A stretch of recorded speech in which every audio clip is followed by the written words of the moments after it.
Hello everyone, this is part 19 of What If Naruto was banished and becomes Master Swordsman, and I hope you guys enjoy this video and to like, to subscribe, to share, and check out the playlist, to see more comment down below.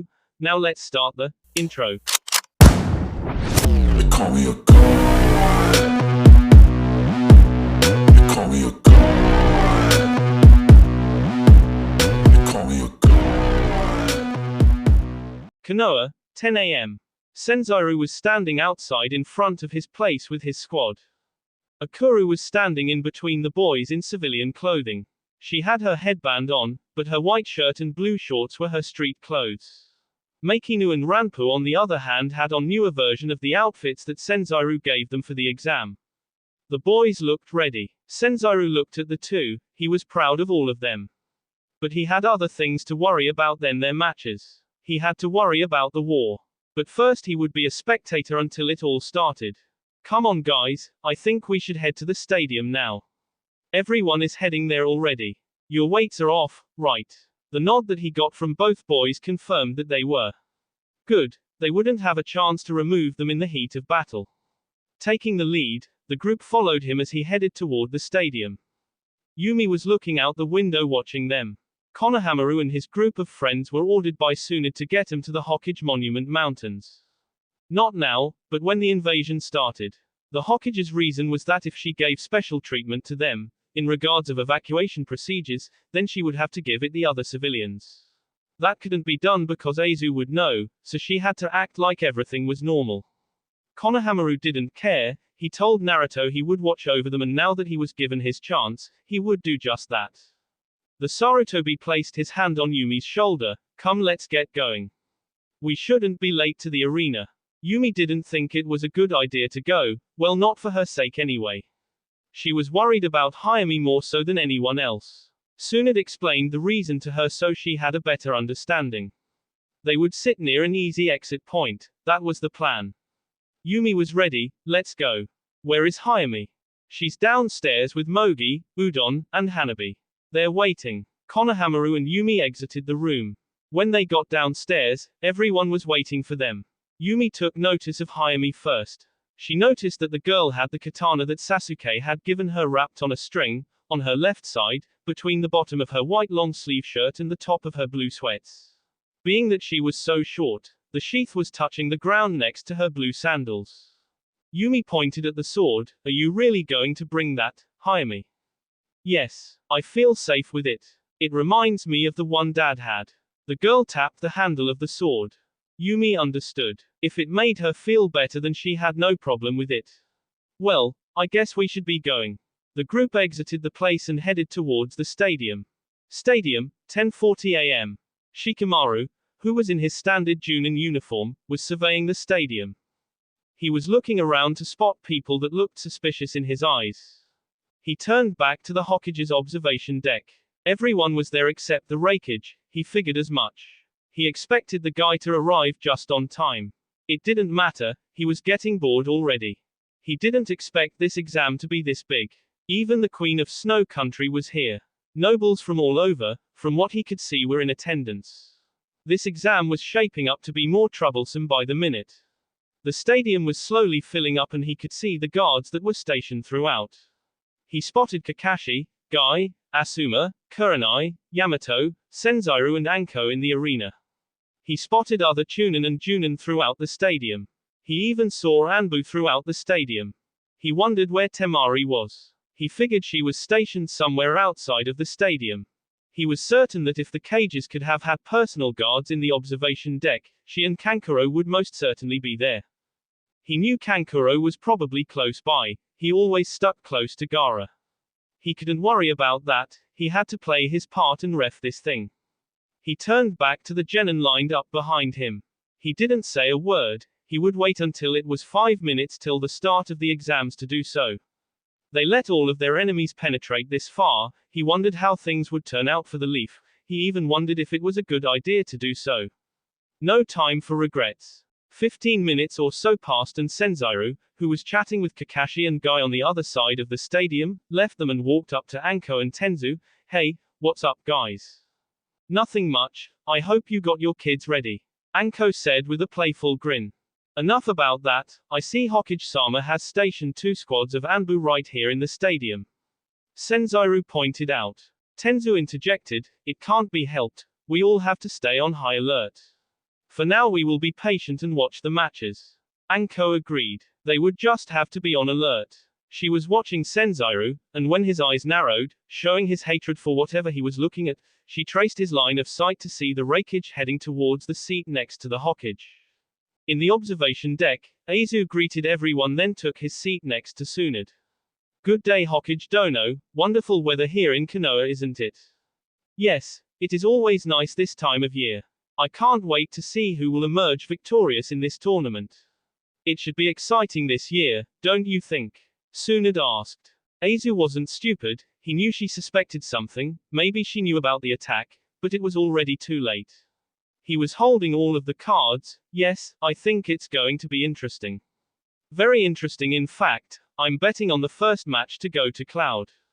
Well, I wouldn't assume that. The kid that is fighting is pretty good. But we shall see, Tsunade said. Do you care to make a wager? I hear you like taking gambles. The way he said it, Tsunade knew he wasn't talking about the match so much. A small smile flashed across her face. I only take gambles that I know I can win. Stroking his chin while looking at the Hokage, really now. I guess we'll have to see how it turns out to know who was right and who was wrong. Gaara, who was on her right, had his ears open but his eyes were on Hayami and Yumi, who were in the stadium, close to the exit. He saw the young Hyuga girl and the kid that reminded him of a younger Naruto sitting next to the girl. He looked at Tsunade and whispered, do you think that it's wise to have them watching over her? Miyachunen, what happened to the Uchiha? The same thing that happened to your sister, he was needed elsewhere. Don't worry, Konohamaru is very capable, besides, I just need him to get him to the destination we declared safe. Gaara couldn't help but worry. He didn't like this one bit. He would have to sit it out. The Mizukage, who was sitting next to Gaara, leaned over, hey, what are you guys whispering about?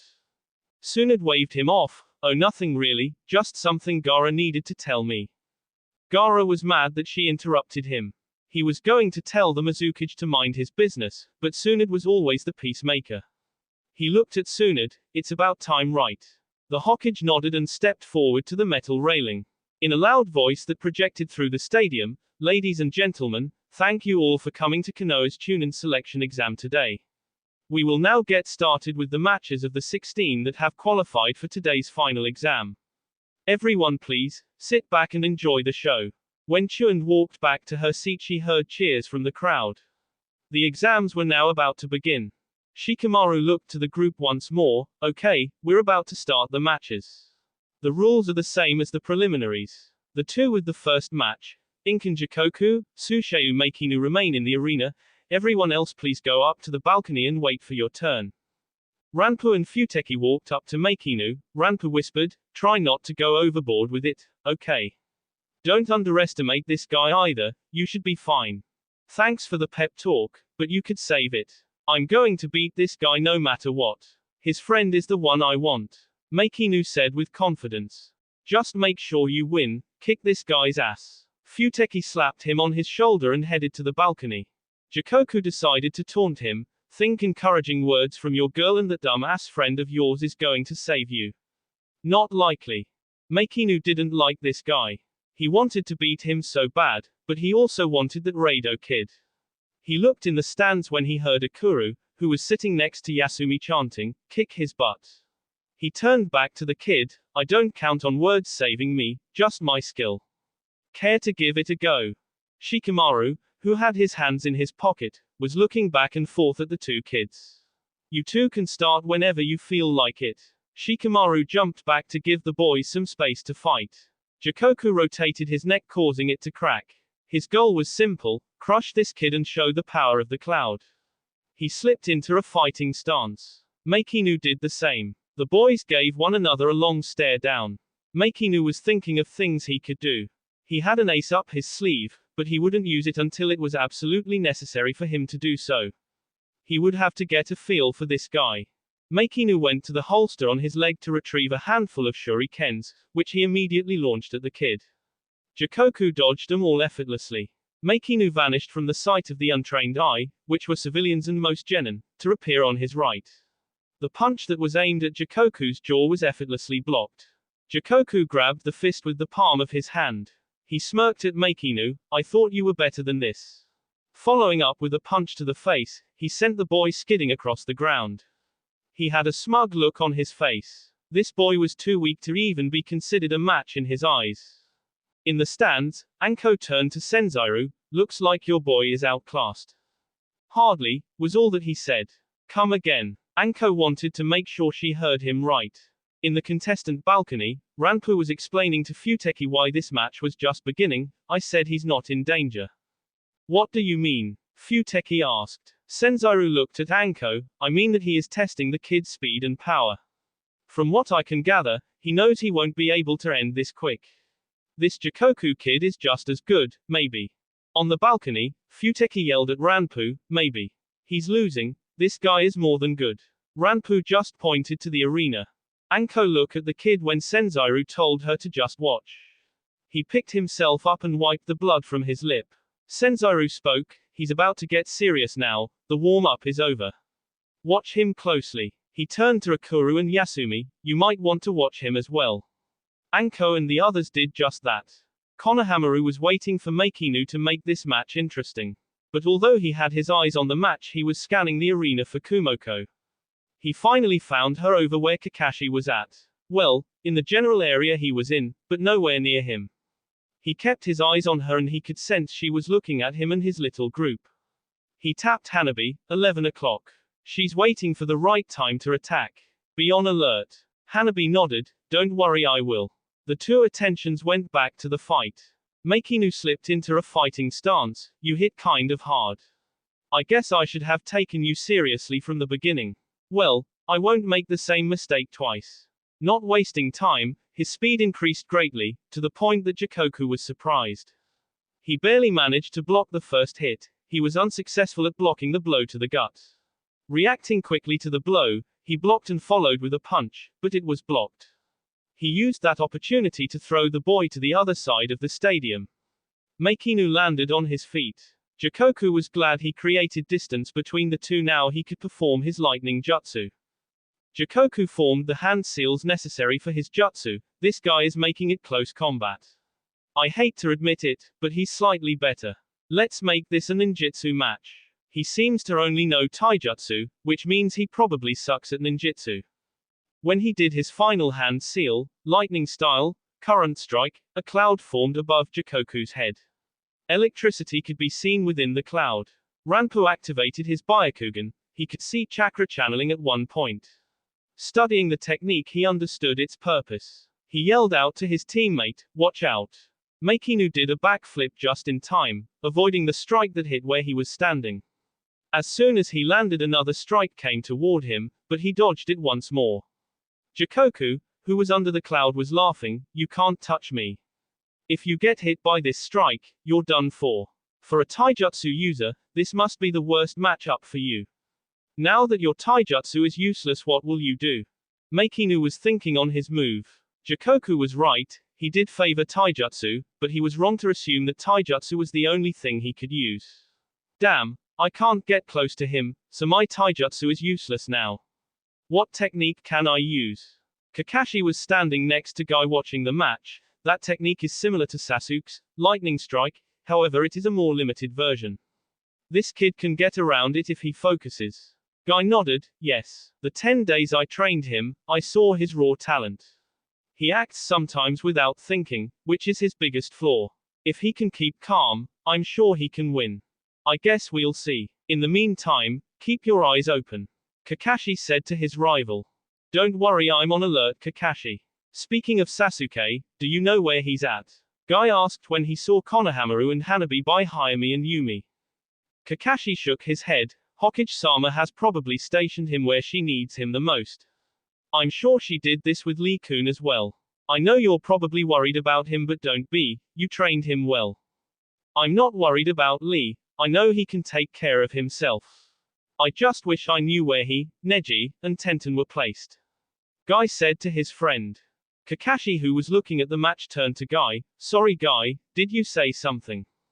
Guy placed his hands on his head. You did it once again, my rival with that cool and witty attitude.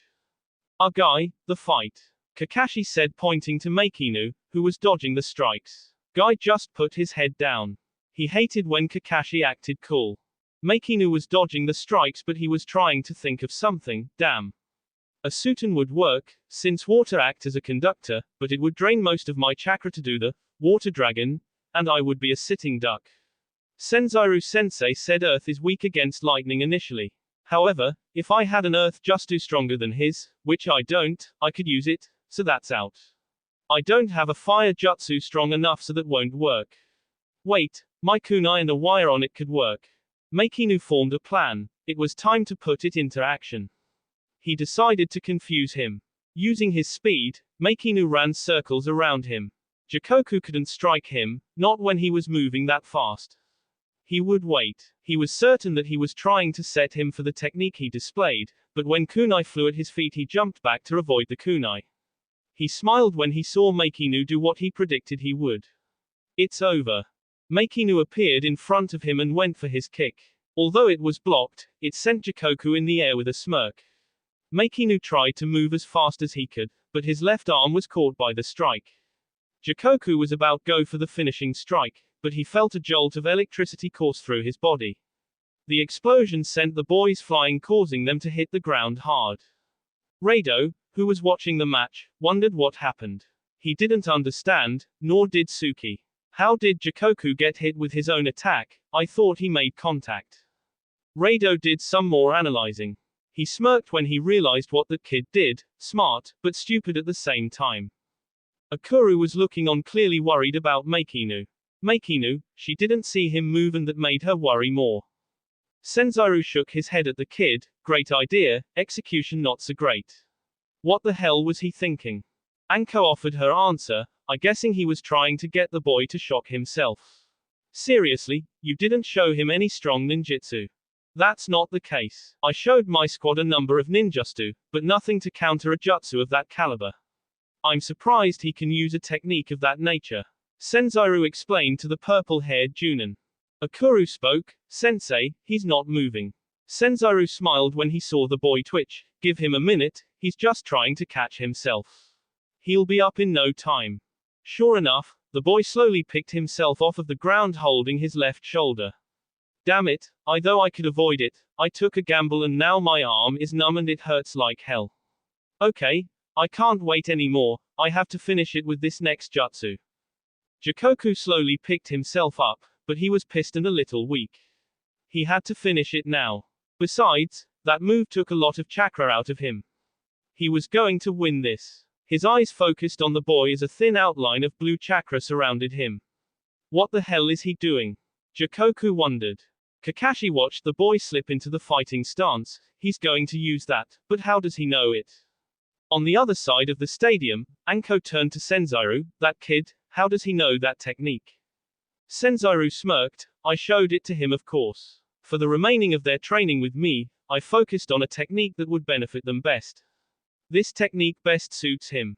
In the Hokage's observation deck, the Raikage turned to Tsunade. That kid, he's no normal genin, is he? The move he's preparing to do, no genin should be able to do it. Well, the same could be said about his opponent and that technique he did earlier. The Raikage turned back to look at the kid. How does this kid know this technique? On the balcony, Rado, Suki, and the other genin wondered what was going on. They listened when Futeki asked Ranpu, what is he doing? Ranpu responds, just watch, you'll see. Makinu slipped into the fighting stance and was now ready to perform the technique. Okay, just take my time, I just got it right 2 days ago. The numbness wore off in my left arm, but it still hurts. I have no choice, but to use it and risk further injury if I want to advance. Okay, here we go. Jikoku started laughing. You think that a little glow is going to help you win the match? You are so outclassed, kid, it isn't even funny. I'm going to kill you now. I'll end it before then. A confident Makinu stated. Jikoku was preparing the hand seals for his jutsu, but his and everybody's eyes widened when Makinu disappeared from his spot. Slowly turning to his right, he felt a punch in his right arm. Suddenly he vanished once more only to appear on his left and place a hard elbow strike to his left shoulder.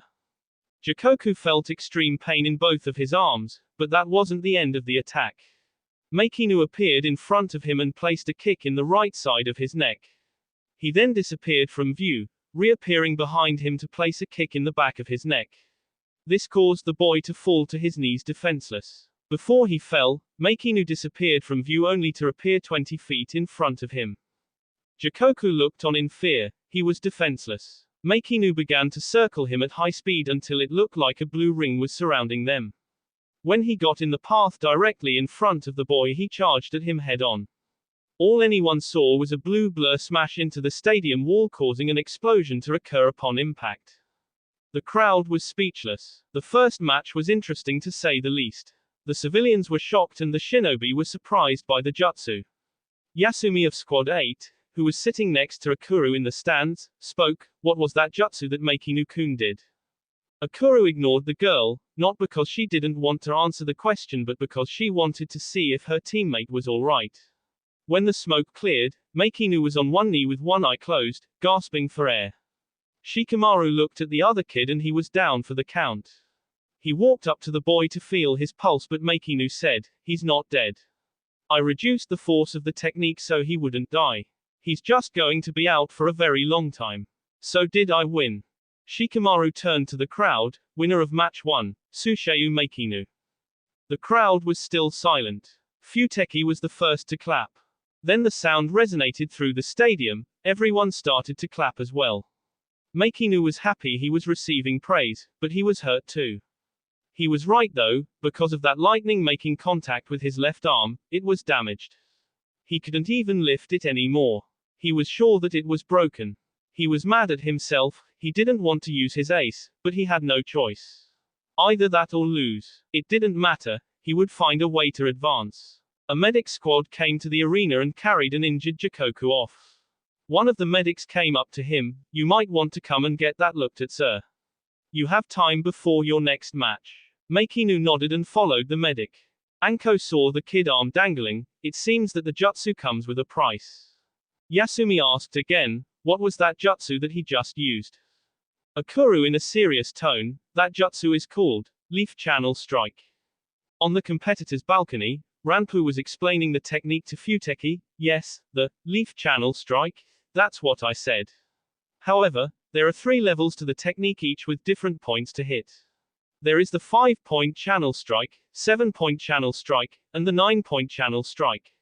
The actual level that Meikinu used is the 5-point channel strike. So his technique is called the Leaf's 5-point channel strike."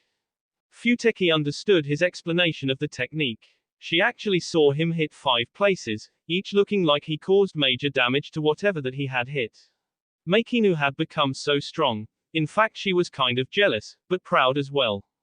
Proud that her friend was strong and could protect himself now, jealous because of her competitive nature.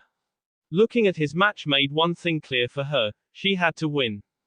The Raikage still couldn't believe a genin pulled off the Leaf's Channel Strike. Compared to the 7 and the 9-point strikes, it wasn't as great, but it was a powerful taijutsu combo that was dangerous. This tournament was interesting. Too bad he wouldn't get to see all of them fight. Oh well, he had a war to finish. It was unfortunate for these kids trying to be Chunin. Some wouldn't probably be alive after today. He turned to Tsunade, who was looking at the boy exit the stadium smiling all the while.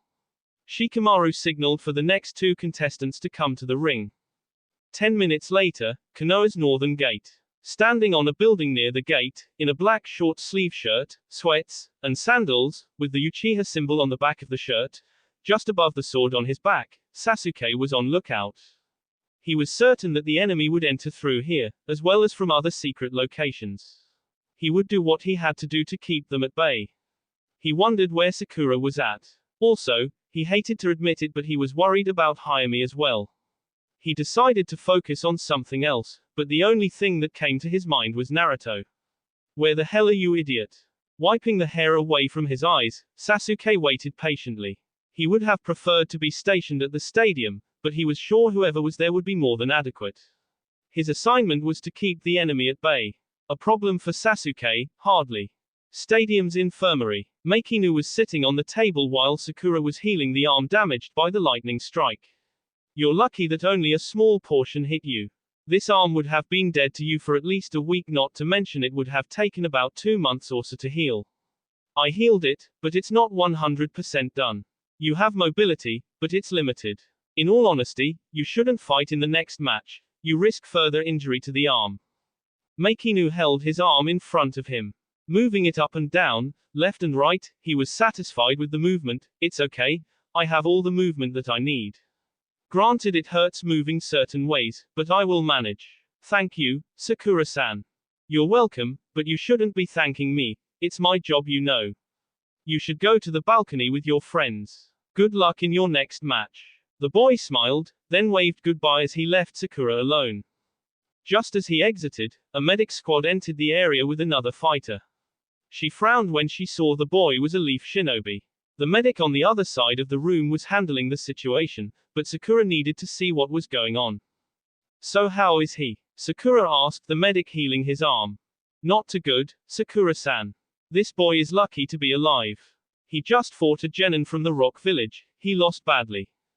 Both of his arms are broken, several fractured ribs, and he seems to have a concussion. Sakura looked at the blooded and bruised boy. She probably would see more of this when she enters the battle to come. She would be required to heal first and fight second. She was a part of the joint invasion to the Sound Village. She knew the goriness of warfare. Most of these doctors were rookies, they would soon find out. She just hoped they could adapt quickly. She turned to the doctor. I'm going to watch the following matches. I assume Medical Squad 11, 15, and 18 are all at the arena. The guy nodded. Yes, Sakura-san. They are where you stationed them. Shizune-san is sending squads 21 and 33 over immediately. She can't part with any more, she said, so your request for 4 squads has been denied. Sakura was holding the door open. Okay, just carry on. While I'm gone, you're in charge, Haoshu. The medic left the group behind to see what was going on in the stadium. It only took her a few minutes to enter the stands, where the spectators were. Sakura was looking at the match. From where she was, she could see the battle was between sand and grass. She giggled when she saw Shikamaru. He looked utterly bored. She turned to look at where Tsunade was sitting. She prayed that Tsunade would be okay. Whether the older lady knew it or not, she was like a second mother to her. Sakura turned to her left to scan the area. There were a few Anbu in disguise. She also spotted the 3 shinobi from the cloud she met with in Mist. She watched the female closely. That's the one who wanted Hayami. Sakura was certain she would make her move sooner or later. Hearing her name being called by a familiar voice, Sakura turned around to see Kakashi and Guy approaching. Hello Sakura, how are you today? The masked Junin asked. Okay, Kakashi-sensei. How are you two today? Well, bored to tell you the truth, I can't even read my book. Kakashi appeared to be sad about that. A vein appeared on Sakura's head. You're a pervert, Kakashi-sensei. Anyway, I assume you two are keeping an eye on things here. If that's the case, you two must have noticed those cloud shinobi. Guy spoke in a serious tone for a change. Yes, we have. We're keeping close tabs on them. Good, but where is Hayami? Sakura asked. Kakashi pointed across the field to the other side of the stadium. Sakura followed Kakashi's finger until her eyes landed on Hayami, Konohamaru, Hanabi, Mogi, Udon, and Yumi. Sakura continued to watch the girl when she saw 2 guards from Snow Country along with Queen Kayuki. Kakashi looked at Sakura and both nodded. They were going to greet her.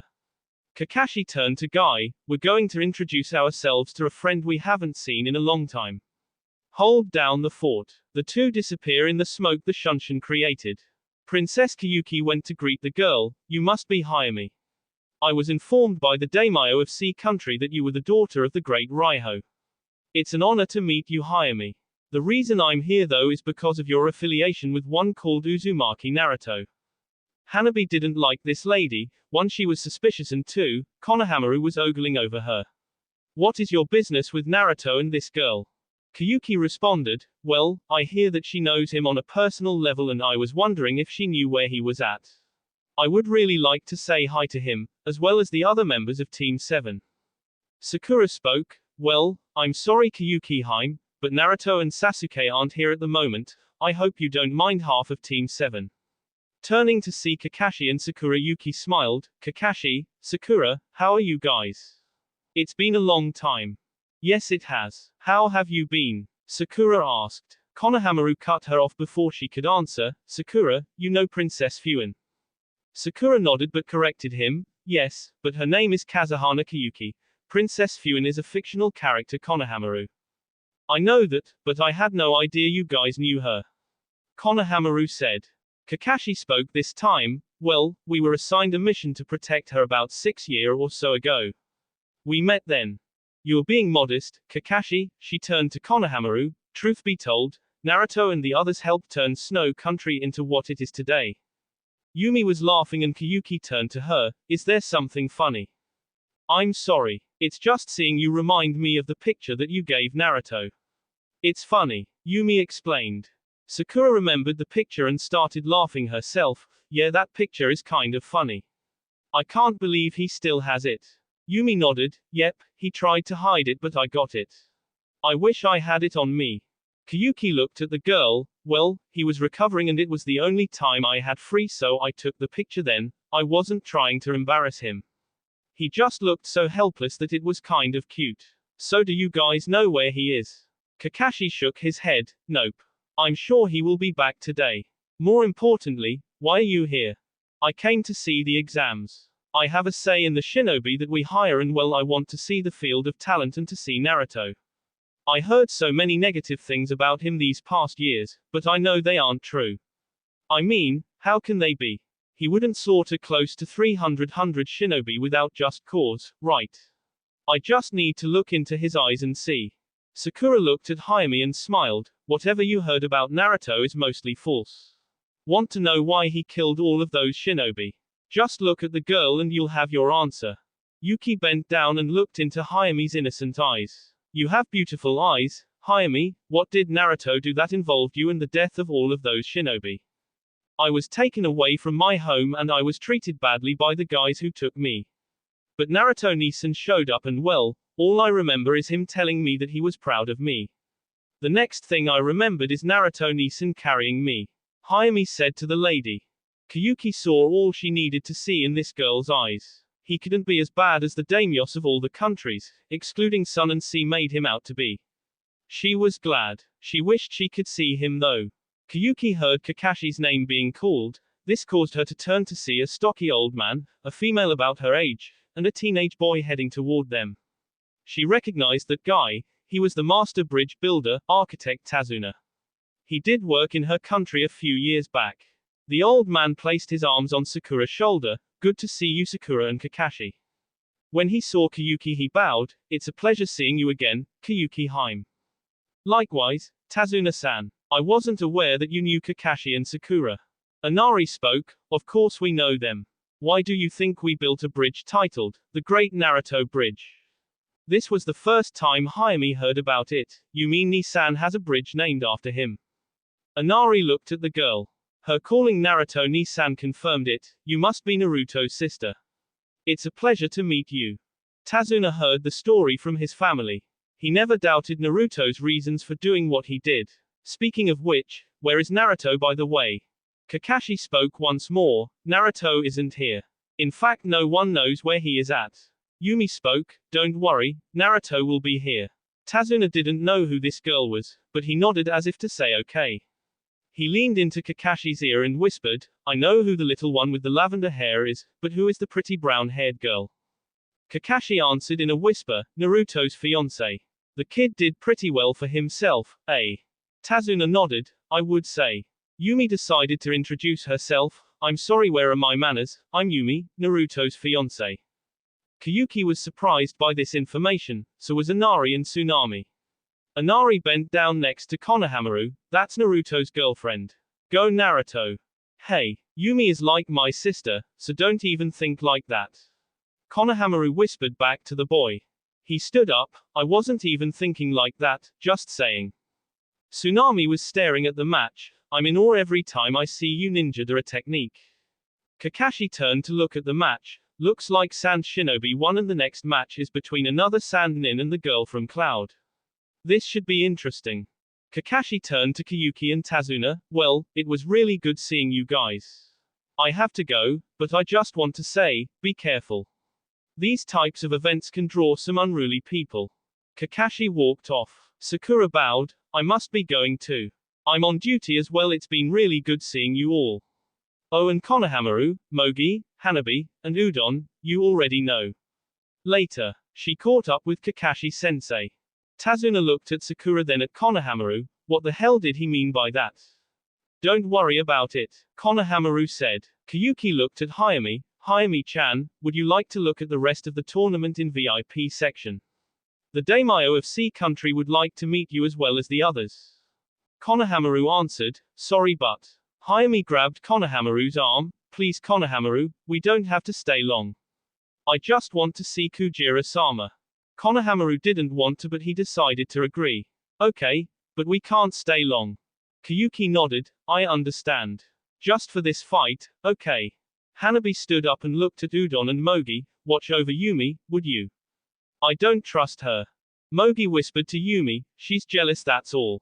The two started laughing. Udon ignored them. He didn't think it was wise either, but he would keep close lookout till they got back.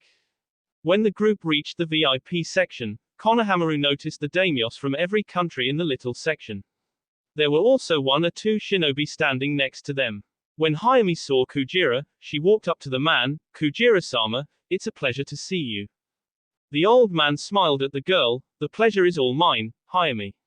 He looked at Konohamaru. So you are her caretaker. Where is Shinji? Konohamaru spoke. Shinji left her in our care until he returns.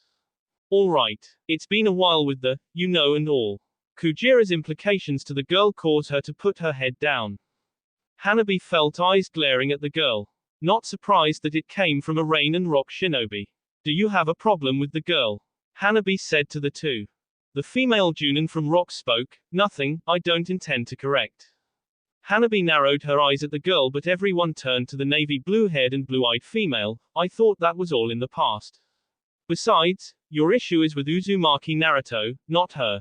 The daimyo from Rock spoke. You're right, Yokohana. But we are trying to put that loss behind us. For some it's harder than others. Well, seeing as what happened in Sea Country, I would say that more than settles the debt, but really it doesn't. Seeing as Earth and Rain Country were the cause for his actions. Yokohana stated. The daimyo from Rain was furious. Listen here you, that man destroyed our shinobi. I personally want to see him die. You bastard, Konohamaru said to the guy. Your country is despicable for even kidnapping Hayami-chan here. What were the Earth and Rain Country's reason for this? The daimyo from Rain spoke. How dare you talk to someone of our status that way? Are you going to allow him to talk to us like this, Hisaki? The Lord of Fire Country responded. I'll admit, young Konohamaru here is a bit sharp with his tongue, but I'm inclined to agree with him. What was the purpose of kidnapping the head of the clan's daughter from the strongest samurai clan in the world? The Lord or Earth couldn't respond, but Hanabi did. It's simple, military power. They probably figured that our recent war with Sound made us weak, but still strong enough to take on Earth and Rain alone. So why not train in a strong sword style and crush the leaf, am I right? The daimyo of Rain and Earth were speechless. It was true, partially. What Hanabi didn't know was that Aizu forced their hand, along with the military leaders of their villages. Sea Country's daimyo spoke to ease the tension. Please, no more of this talk. The girl here lost her family. I just wanted to see an old friend's daughter without this turning into some political debate. The Junin from Rain spoke. What about us, sir? Those who lost our friends and family to what that bastard did for her. Konohamaru was about to speak but Yokohana cut him off. Well, maybe you should blame your village for sending your friends and family on a mission such as that.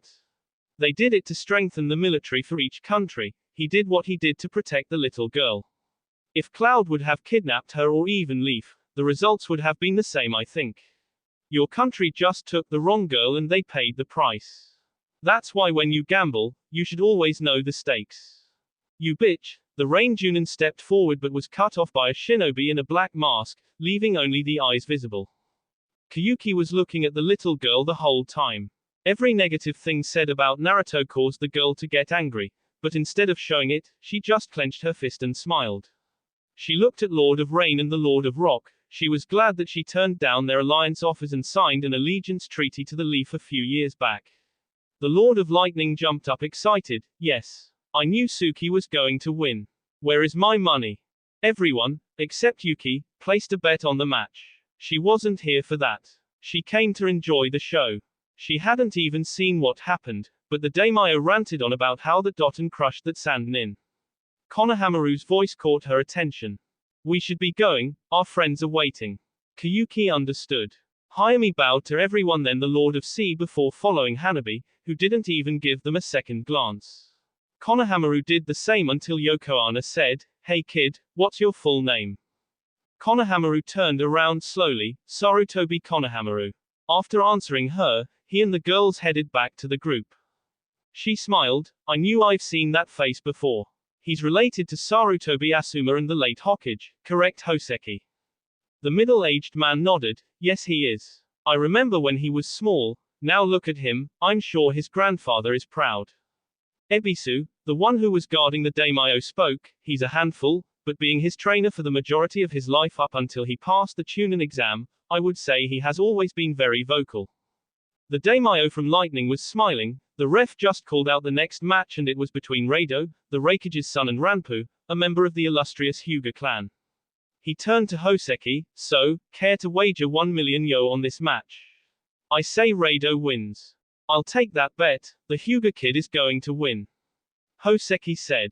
The Lord of Wind was skeptical. Well, I don't know. The last Hyuga I saw fight lost. They said he was the prodigy of his clan and he lost to a no-name kid at the time. The Lord of Tea entered the conversation. He was a no-name kid then. But it was the beginning of his legend. In fact, every member of his Genin squad all became excellent shinobi in their own right. The Lord of Earth asked, so, who is this great kid that would make you bet against the Hyuga? He pulled out the form he held onto listing the stats of Naruto during his Chunin exam. He handed the old wrinkled paper to the man. The man examined it, but when he saw the name, he turned to the guy. That kid was Uzumaki Naruto. Kayuki walked over to look at the piece of paper. Hey, Kakashi, Sakura, and even Sasuke are listed. Are those his stats? They look pretty low. The Rain leader came over, along with Yokohana, and looked at the photo. These stats, how could he defeat a prodigy with these stats? Yokohana commented, foxes tend to be clever, deception is easy for them. Maybe what was listed no way correlates to what he can actually do. So he was trained by Sharingan Kakashi, and teamed up with the last Uchiha. That girl, I'm not really familiar with her. Hoseki spoke. That is Sakura-san. Lovely young lady, and if she is anything like her master Tsunade, I wouldn't mess with her. The female Junin from Rock spoke. So it seems that the girl and the Uchiha were trained by the Sannin. Well, I guess it doesn't matter. Uzumaki was trained by the head of that samurai clan and Kaito, so in addition to Kakashi they were trained by elite shinobi. One of the Leaf shinobi standing guards said, he also trained with Jiraiya-sama, as well. What? The female Rock shinobi said. Everyone knew of the Sannin responsible for training perhaps the greatest shinobi ever, Konoha's Yellow Flash. Yes, Uzumaki Naruto trained with Jiraiya-sama as well. I was to train him during those exams, but Jiraiya-sama took over that duty for me. To think he would take on another apprentice when he vowed never to take on another shinobi after our beloved Yondaime died. I guess he saw the same thing I saw in the kid. Ebisu, who was now one of the royal guards, said. The Lord of Lightning decided to turn the subject back on betting. Whatever, place your bets now. Everyone started placing their bets, except Kayuki. Ebisu adjusted his shades and looked at the Hokage. I wonder when he will play his hand. Just be careful, Hokage-sama. In the Hokage observation deck, Tsunade turned to Aizu. It seems your son is going to have his hands full. I suppose so. That kid was trained by Senzairu, correct? Tsunade's eyes widened slightly. Don't be so surprised that I know your son is alive, Hokage-sama. We have kind of a history, but it's buried in the past, so to speak. Let's enjoy this match. I'm sure it's going to be a match for the ages. The Raikage said with a grin that rubbed Tsunade the wrong way. I'm sure it will. She looked at Gaara. He knew what that look meant. It meant to be alert. They could be under attack any minute. Gaara hid his hand so no one could see the signal he was forming. A few miles away from the stadium, Kankuro, who was a few miles away from the stadium, but was looking at Gaara with binoculars turned back to the group he was commanding, that's the signal. Gaara said to close in on his position in 20 minutes. Speaking through his communication device, Temari, we move in 20. He heard her in a garbled response, copy that. I'm on standby near the stadium walls. Where are Yumi and Hayami? Using his binoculars he looked at where she was. Well, she's walking back to her seat with that Gaki Konohamaru and some Hyuga girl. They're moving towards Yumi. She's okay sis, just make sure you do what you have to do. Northern Hills. Rin came in Naruto's room to see if he was up. Damn it, he's still asleep. I knew he overdid it. I'll give him another half an hour to wake up. Rin was ready for battle judging by her get-up. Wearing a burgundy GI with a fishnet shirt under the GI, a white sash, black spandex shorts under the GI that stopped at about 4 inches above the knee, which didn't matter because it was covered by the GI, and matching color leg sleeves as well as sandals, showing she was dressed for battle. The pouch on her hip was filled with weapons, medical creams and ointments. The holster on her thigh was filled with shuriken. She was ready. The question was when would Naruto be ready? I'll give him a half an hour, that's it. She sat on the log outside waiting for Naruto. Back at the stadium, Ranpu and Rado were standing face to face. It was finally here, the match that most people wanted to see. Senzaru was looking on with pride. Alright Ranpu, show this kid what you're made of. Seems your boy is up, this should be interesting. Anko said. Yamato nodded in agreement. He couldn't wait to see this match. Akuru was thinking the same thing but she was also praying that he wouldn't get hurt. Yasumi saw that her friend was worried.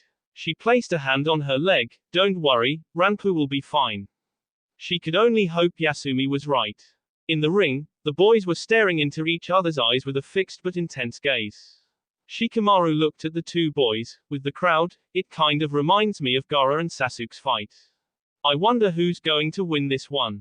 I am excited to see this one, but I have to keep my guard up. Okay, you know the rules. When I jump back, you can start. Is that clear? Shikamaru didn't even receive a nod. He knew, however, that it was their way of saying they understood. Shikamaru jumped back to give the boys space. Rado made a slight movement with his hands. This caused Ranpu to jump back some distance. Rado smiled at this. He was on edge, which was good. He would get a good fight. Ranpu slipped into a fighting stance. Okay Ranpu, calm down. He just wanted to see if you were ready. Okay, let's start this. Rado slipped into a fighting stance as well. Both inched closer to their holster. On a quick reflex, they drew shurikens and launched them at one another. When the shurikens cancelled each other out, Rado performed a lightning strike, similar to Jikoku's, but with only one bolt from the sky. Ranpu side flipped out of the path and performed Kaiten, Hosenka no Jutsu. Rado avoided the blasts by jumping into the air. He shot a couple of liquid bullets from his mouth, but Ranpu backflipped out of range of the powerful liquid bullets. When Rado landed, Ranpu was preparing the hand sequence for the Danton, muddy vice grip. Ranpu went to attack but realized that there was water on the ground near him, when he saw Rado preparing another lightning strike. He performed a frontal flip, avoiding the lightning aimed at the water. When he landed, Rado was free and both boys were smiling at each other. You're playing with me Hyuga, don't do that. If you're going to waste my time I will end this quick. But if you're ready for a fight, Rado slipped back into a fighting stance. Ranpu closed his eyes. Very well. When he opened them, the Byakugan was now activated. I can't see the chakra points as well as Neji-san, Hanabi-san, or Hinata-san. But I can see them. The boys continued to glare at one another. The wind blew in the stadium and a few leaves from the tree flew in front of the boys. When one of the leaves split in half, both boys vanished from the sight of the crowd, mostly the civilians and genin. Even some chunin were having a hard time keeping up. In the stands, Senzaru was following the fight. That kid is good, he must know about the gentle fist. Keeping a decent distance and avoiding the palm thrusts. His father must have warned him about the gentle fist. Maybe, but give him credit as well. He's using his own speed and mind to come up with a course of action. This fight is awesome. As far as fighting, most of these kids are chunin level. Anko commented. Back on the battlefield, Ranpu struck at Rado's head, but Rado moved his head to the side. Rado used the time to try out his lightning style, electric palm, similar to the Yukin, but it didn't seal off chakra or cause damage to the internal organs. It was used to numb the area, making it useless. This would allow him to use another technique, a more powerful technique. He went to hit Ranpu in the arm, but Ranpu saw the technique with his Byakugan. He knew lightning was involved and that wasn't good, so he ducked but his right shoulder was slightly grazed. However, using his left palm he slightly grazed Rado, who immediately jumped back for distance. Ranpu cursed himself, shit, that would have done it. But that jutsu, it's numbed my shoulder slightly. So, that's what it does. That's his game, this guy is good. Rado was leaning toward his right due to the pain of Ranpu's hand grazing to his side. That Yukin is dangerous. I knew it was dangerous, but reading about it and encountering it firsthand are two different things. I have to end this soon. We've been fighting for at least 15 minutes. Any longer and well, we're not going to finish our match. Ranpu smirked at the boy, feeling the effects of the Yukin. Don't worry, I will end it with the next move. Rado smiled. Funny, I was thinking the same thing. Okay, time to break out my jutsu. Let's see if you can dodge this. Rado extended one arm to the sky and the other aimed at Ranpu. Both hands were glowing as the boy prepared his technique. Ranpu decided it was time to use his technique as well. He did the hand seals required. In the stands, Kakashi pulled up his high 8, that technique, I have to analyze it. Guy glanced at Kakashi then back at the boy. He wondered what the Hyuga was doing. Sakura wondered about this as well. Anko turned to Senzairu, what the hell is he doing? He's about to use a technique I thought would benefit him. It took me a while to learn it and how to control it fully. He should have no problem with it since it requires the chakra control that the Hugs have. Just watch. In the Hokage observation deck, Aizu turned to Tsunade, what is the kid doing? I've never seen this jutsu before. She shrugged, I don't know, this is new to me as well. The Raikage didn't care. When this attack ended, the war would begin. He signaled one of his men with mere eye contact. That man then gave the signal to the others. More signals were given out from one shinobi to another about the attack. He looked at Senzairu, okay, as long as I know where you are. In a few more minutes, Operation Destroy the Leaf begins. On the battlefield, lightning struck Rado's hand. The lightning was channeling through his hand like electricity traveling through a wire. His extended fist was closed though. The electricity could be seen in his closed fist. Ranpu started spin, much like how the Hyuga did when performing the Kaiten. He on the other hand wasn't performing the Kaiten, he was gathering enough wind to form a mini tornado. A tornado was formed and people felt the gust of wind it created. Not strong like a real tornado, but it was pretty strong. Rado smiled, your shield won't save you. He opened his closed fist, lightning release, human rod, the lightning shot from his closed fist and hit the tornado. However, the tornado expanded more and more, slowly closing in on Rado. Rado couldn't believe what he was seeing. A jutsu was standing on even ground with his. Hanabi was watching the fight and was trying to figure out how he was maintaining the jutsu. The Kaiten caused a Hyuga dizziness if used for an extended period of time. She activated her Byakugan to see how. What she saw was that he was standing in the middle of the jutsu with his hands extended horizontally. He was feeding the tornado with his chakra. Before Anko could ask, he explained, that technique he's using is a wind release I created. It's called Raging Cyclone. It's loosely based on the Hyuga's Kaiten. Only differences are instead of releasing your chakra, you use wind and do the spin until you have a self-sustaining tornado. Once that's done you have to maintain it, and that's done by standing in the eye of the jutsu and distributing chakra proportionately throughout. Increasing the chakra output expands the jutsu. It will continue to expand depending on how much chakra he can put into it.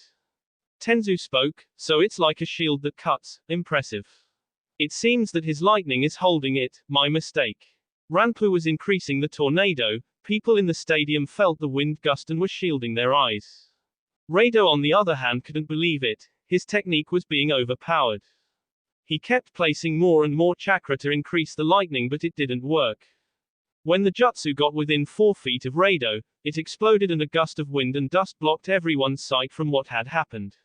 When the dust settled, Ranpu was breathing hard but standing. Rado was on one knee holding his left arm. The drawback of using that technique for over a minute was that it drained most of the chakra and it numbed the hand for God knows how long. The Hyuga was still standing, breathing hard but still standing. Aizu looked at the shinobi. A jutsu to put the people to sleep was being performed. Everyone was slowly falling asleep. Kakashi looked at Guy and Sakura. It's starting. On the other side, Konohamaru touched Yumi and Hayami to cancel the jutsu. We better get going. He grabbed both of their hands and exited the stadium along with Hanabi, Mogi, and Udon. He had to get them to safety. Senzairu, Anko, and Tenzu cancelled the jutsu, so did Yasumi and Akuru, who was curious to what was going on. Senzairu turned to the Hokage observation deck to see nothing had happened yet. Instantly, his eyes met with Asuma, who was on the other side of the stadium.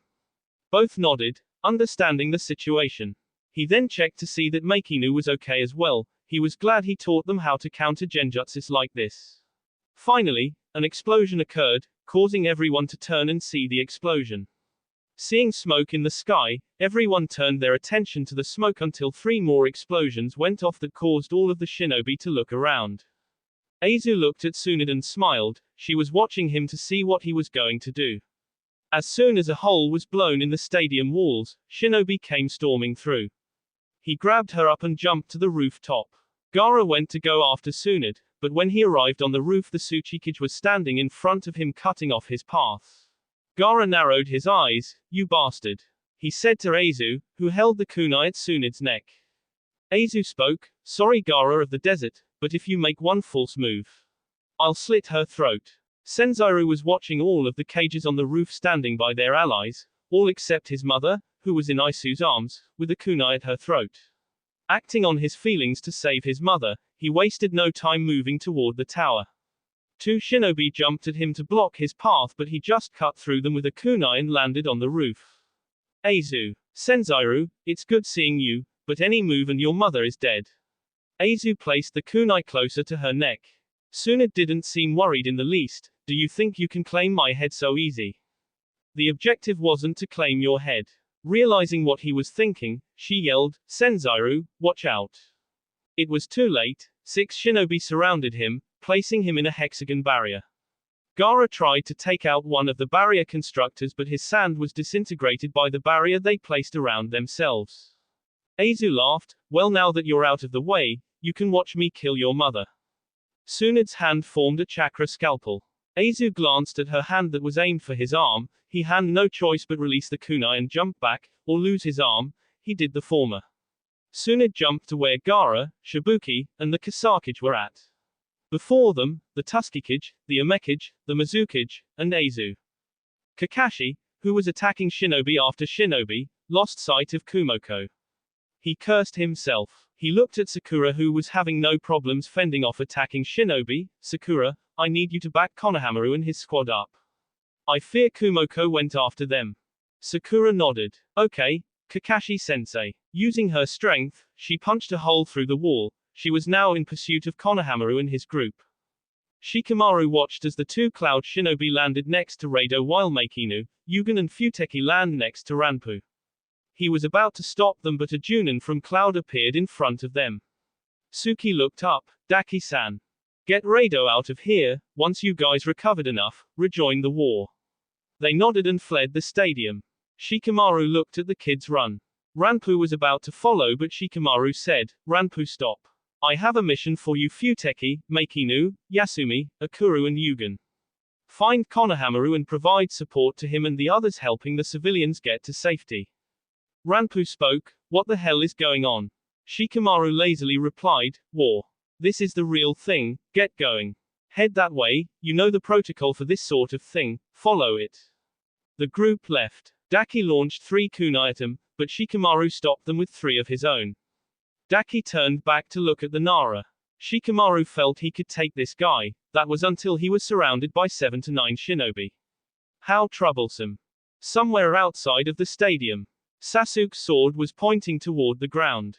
Around him, about 40 shinobi from enemy villages laid at his feet, defeated.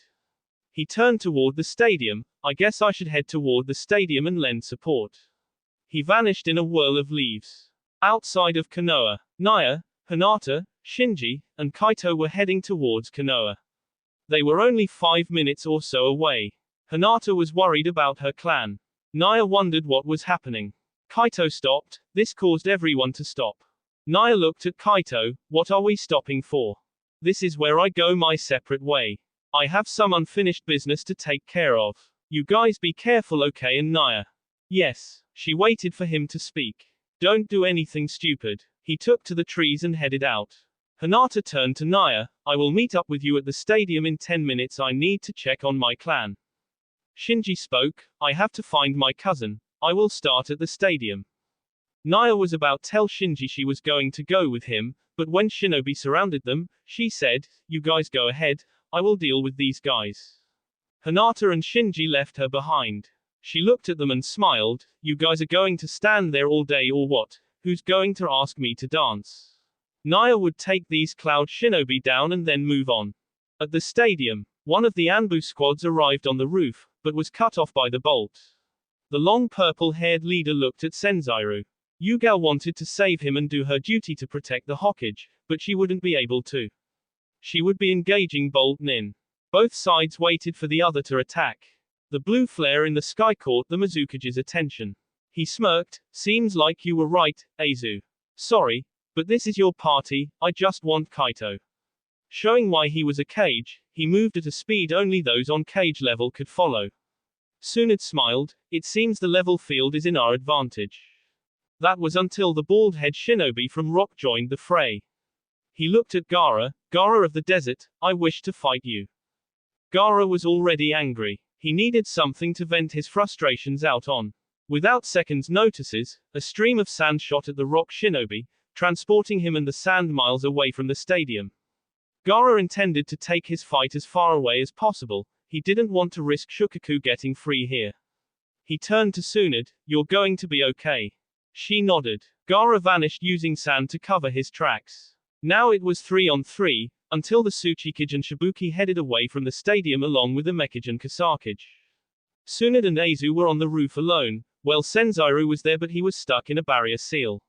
She knew how bad he wanted to save her, but he wouldn't be able to. It didn't matter. She wasn't the Hokage for nothing. With her hair blowing in the wind and a smile on her face, she looked at Aizu a few feet away. I guess we won't have any interruptions. Good. I don't have to worry about holding back. Aizu returned the grin. Neither do I, neither do I. The two continued to stare each other down, waiting for the other to attack. Tsunade forgot this feeling. She knew what it implied. Whenever she got this feeling in the bottom of her stomach, it was always because of one thing, and that one thing was war. That will be all for this video. Be sure to like, subscribe, share, and comment down below for more videos. Goodbye.